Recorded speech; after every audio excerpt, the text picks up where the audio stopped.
They report an external locus of control, meaning they don't think they can improve their lives. See, millennials thought they could do anything, right? They are the Mark Zuckerberg generation. And that's why we had so many tech founders in that generation. We're not seeing that with these young people. They don't want to be in charge. They're afraid, and they don't feel up to it. I talked to there's a friend of mine I call every year on her birthday, and she's a research scientist, cell biologist. And every year she invites kids to her lab for an internship who are top kids, pre-med graduates from college before they go on to med school. And she said to me in the last decade, when I called her this year for her birthday, she said to me, I can't believe you're writing about this generation. They are so different. And I said, tell me why. She said, I'm seeing the smartest, most prepared kids, and they're afraid to run their own experiments. They tell me they're getting ready. They're working on their skills. They're not yet up to it. And they constantly report to me about their mental health, how they're feeling today.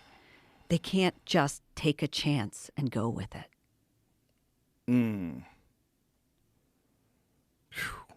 It's weird because as a parent, like, you want to hear kids out. And when they're having like some sort of anxiety, an issue, you want to talk with them and you want to talk through it. Sure. You don't want to tell them, hey, you're going to have to suck it up. I never say that. And I probably should. I mean, I don't know if I should. But I mean, if I had boys, I probably would. I think I would probably treat them differently. But I think that there's a fine line. Like, where is the point of diminishing returns? Like, where is it valuable to address feelings and anxiety and thoughts? And is it irresponsible to do so without giving them tools to mitigate those things? And along with those tools, to explain to them that there's things that they're going to have to do in this life that are very difficult, right, but that there's a great reward in doing these very difficult things. So the problem, as I see it, is not that you're not saying suck it up. It's that no one ever says suck it up, no matter how minor the scratch to these kids, okay? And sometimes being told you'll live.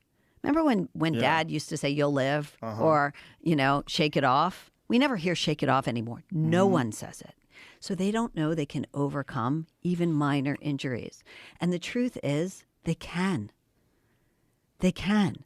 But they recently did these studies on these, coping techniques. They taught coping techniques to teenagers, over 1,000 teenagers in Australia. It was called the Wise Teens Program. They talked to, that was the point. It was just to help them with emotional regulation. And it turned out it made kids sadder and more anxious. They measured this. And the reason was regularly ruminating on your bad feelings can make you feel worse. Did you talk to therapists when you did this? Yeah, a lot of therapists. Yeah. How many of them agree with you? So there was a huge split.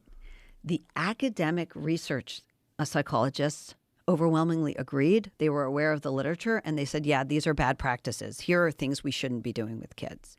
What was interesting is a lot of the clinical therapists were either minimized the risks of therapy or denied that there were any. But isn't that like Jiffy Lube? Like when you tell them, you don't need to change your oil that much. Well, it's their business to change oil. Right. Exactly. So like I talked to this one amazing, child psychologist who said to me, I start by having my patients sign a waiver in which they acknowledge that there can be risks. And the reason I do that is because I don't want them to experience harm. So if they see that their worries are getting worse, they have to tell me. But do they? Would they? I mean, it seems like the therapist is the one who's in control, right? Right. The therapist is the expert. They're the one who has the authority. Right.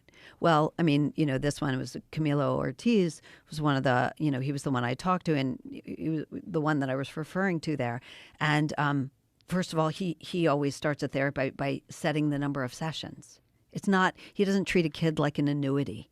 You're going to, be my income stream for years. Right. He attacks, and also they come to him with an actual problem, like chronic bedwetting, like, various kinds of phobia. There are people who treat anorexia. They're tackling a problem. Right. And some of those therapies are extremely necessary and very successful. When this person that you were just describing, if they get someone that comes to them that doesn't have a real problem, do they turn them away? Well, you can ask, but very often therapists don't turn them away. That's the problem. Right. Too many therapists. I mean, I saw, I think back to the first book, and I would ask, like, did anyone have a therapist who said, you know what, I don't think the trans identity fits you? Right. That doesn't seem to make sense to me. In almost no cases did the therapist stop a girl from going down that road. No, you don't have gender dysphoria. Listen, it's mostly little boys. Okay, it's overwhelmingly little boys. Starts with little boys, and you see it in men. It's overwhelmingly male phenomenon, and it always starts ages 2 to 4. So you discovering this at age 12, let me tell you something, with your friends, it's so unlikely, we don't even need to go there. They never said that. Well, I think they get scared of the blowback as well. Yeah, right? sure. And what they would hear from their parents. You're telling my child they don't have a problem when they have a problem. Well, also the incentive is for therapists to treat the least sick for the longest period of time. That's the incentive. Yeah. Because you don't want the schizophrenic patient who really needs you. Right. They're really hard to treat. Almost impossible. Almost impossible, right? You don't want the bipolar patient. Right. Some people will refuse to see those patients. But a teenager with a little social anxiety, parent pays on time, they're not getting violent in your session. Oh, boy. Wow. I never really considered that until your book. Until I heard the title of your book and I read the synopsis of it. I never really considered it. I never considered that thinking about your problems all the time and talking about your problems all the time literally make the problems grow. That's right. I mean, it's the number one symptom of depression is what they call rumination, this pathological obsessing over your pain. Yeah. That's why stuff like exercise, that's one of the reasons, aside from chemical reasons, one of the reasons that doing anything, that running errands is good for your mental health, getting out of your house and accomplishing anything is good for you. But sitting around talking and thinking about your problems, that's a bad habit. And the best cognitive behavioral therapists and others, the dialectical behavioral therapists, the ones who do really well with depression, the first thing they do is try to break that bad pattern. But a lot of therapists just indulge it. It's a luxury that's provided to you by a life that's fairly safe. People that live in war-torn countries and have very difficult lives, they don't have that luxury of just sitting around all day and doing nothing and, I go outside and run errands. That's going to make me feel better. You're dealing with, like, real stress. That's right. And I think that there's an expression that someone told me once, and I say it all the time. The worst thing that's ever happened to you is the worst thing that's ever happened to you. If it's you got a dent in your car or it's your parents get killed in a car accident, either one of those things is the worst thing, depending upon the level of whatever stress or anxiety or horrible things that you've experienced in your life. That sort of measure, that's your watermark for what you can and can't tolerate.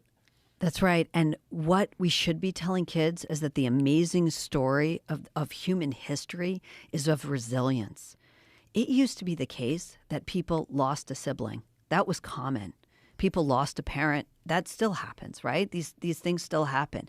And the amazing story of human history doesn't mean it's not painful, but of resilience. They get on. They aren't permanently suffering with mental illness or mental problem. They form families. They are responsible in their jobs. They show up for work. They can be depended on by their friends. That's the story of human survival and resilience. And unfortunately, we're telling kids, no, you've had trauma. Yeah. Yeah, you've had trauma and you need to work through that trauma. Right. It's not just, this is just a part of life. And, what you need to do is just go out there and live your life and you'll get over it.